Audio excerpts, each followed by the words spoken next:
Let's start by understanding how our coronary arteries are damaged. Here you can see that the first step of coronary artery disease is damage to the inner lining of our blood vessels, the endothelial cells. When the endothelial cells are damaged, LDL, or bad cholesterol, with inflammation leads to plaque formation.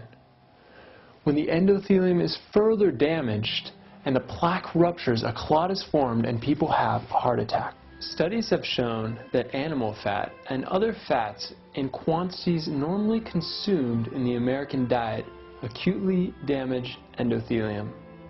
In one study, 10 healthy people had blood pressure cuffs compressing their arm for 5 minutes. Then an ultrasound made measurements of flow-mediated vasodilation in their artery.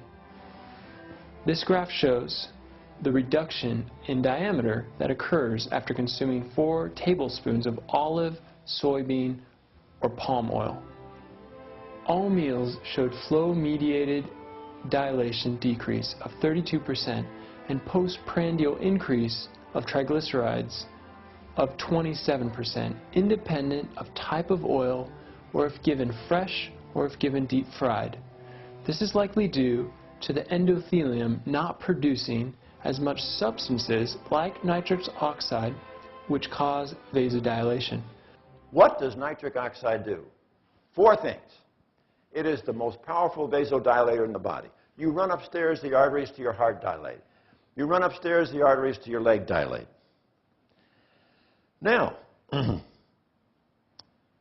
what else does it do? It keeps the flow of blood like Teflon. Keeps it from getting sticky. And also, it inhibits inflammation in the artery wall. That wonderful nitric oxide protects your vessel from ever getting inflammation. Dean Ornish's 5-year randomized controlled trial compared 2 groups of patients with severe atherosclerosis. He put patients on a very low-fat vegan diet consisting of fruits, vegetables, unrefined carbohydrates, and legumes. Those patients on this diet experienced 2.5 times fewer cardiac events, 24-pound weight loss in 1 year, and not only prevented the progression, but they achieved reversal of atherosclerosis. This data illustrates progressive stenosis in the control group who followed the advice of their personal physicians in regard to diet. Their stenosis actually worsened by 27.7% over 5 years. Conversely, those on the low-fat vegan diet actually experienced an 8% improvement in their artery stenosis over 5 years. In a UCSF study by Dean Ornish, lifestyle changes altered gene expression. 31 patients were selected with a Gleason score of 6, a PSA less than 10 or less than 15 if the patient had a history of BPH. They were placed on a low-fat vegan diet, given stress management techniques, moderate exercise, and participated in psychosocial support groups.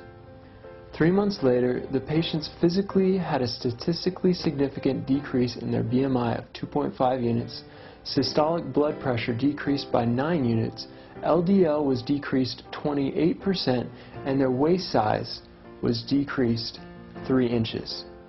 Along with these external changes, the genetic studies showed 48 genes were upregulated and 453 genes were downregulated, including the RAS family oncogenes.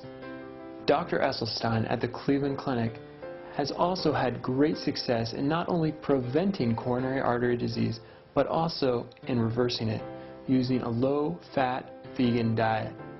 In his study, he selected 23 patients with coronary artery disease who had had 49 coronary events in the past 8 years and a mean cholesterol of 246.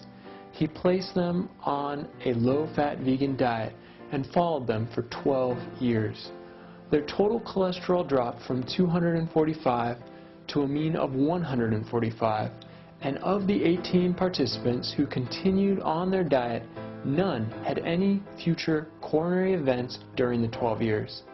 Listen to him as he shares the results of his study. Can you stop and reverse this disease? Yes. These angiograms were done in triplicate in the Cleveland Clinic Angiography Core Laboratory, reviewed by senior medical technicians who do this all day long for national medical trials. So when I tell you this is as small an improvement as your eye can see, I know it's accurate. 10% in this left anterior descending coronary artery, 10% improvement from here to here. Do not be confused by the dates. The dates are when the angiogram was done. As I'll show you shortly, it doesn't take that long to make it happen. Here we have a 20% improvement in the circumflex artery of this 58-year-old factory worker. And in a retired security guard, here is a 30% improvement in the right coronary artery from here to here. My patients with heart disease, I want them to understand that their artery is aflame. It's like a brush fire. Two things we do to stop this fire. One, we take away all the gasoline. We take away all the gasoline, all the oil, the dairy, the meat. And in my patients who have heart disease, I should say they do not get nuts and avocado. So what we also need is water on the fire. So somebody will tell me, what's the water on the fire? And I will say, the water on the fire is the green leafy vegetables. And they'll say, well, what? She said, well, you'd be proud of me, Dr. Esselstyn. I have a little bit of spinach at night. What? Think of a shower head. There are 50 openings. Somebody has a little bit of spinach. Okay, one of the 50 openings is a little bit of water coming out. I don't want that. I want an absolute flood. So when I say green leafy vegetables, especially when I'm starting with somebody, this is water on the fire, I want what? Bok choy, Swiss chard, kale, collards, collard green, beet greens, mustard green, turnip greens, napa cabbage, Brussels sprouts, broccoli, cauliflower, cilantro, parsley, spinach, and arugula. Right.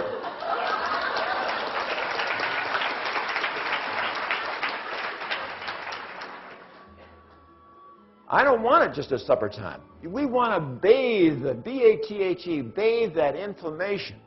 We want to bathe that inflammation not just at supper. I want the fire to go out. I want it even alongside your oatmeal. I want some greens. I want it at lunch. I want it at supper. And I don't even have a fit at all if you wake up at midnight with the alarm and go downstairs and have a second helping. Because you're putting the fire out, and I'm pleased and happy for you. In summary, we have shown that diet can be a powerful source of good health for our patients. The trends show increased consumption of meat, dairy, and sugar. These trends also show increased obesity, diabetes, and heart disease. Reformers like Esselstyn, Bernard, Fraser, and Ornish show that solutions exist which not only prevent but also reverse disease. I believe as doctors we need to aspire to provide simple solutions when possible. We should spend time focusing on the root of the problem and with creativity inspire a culture of health.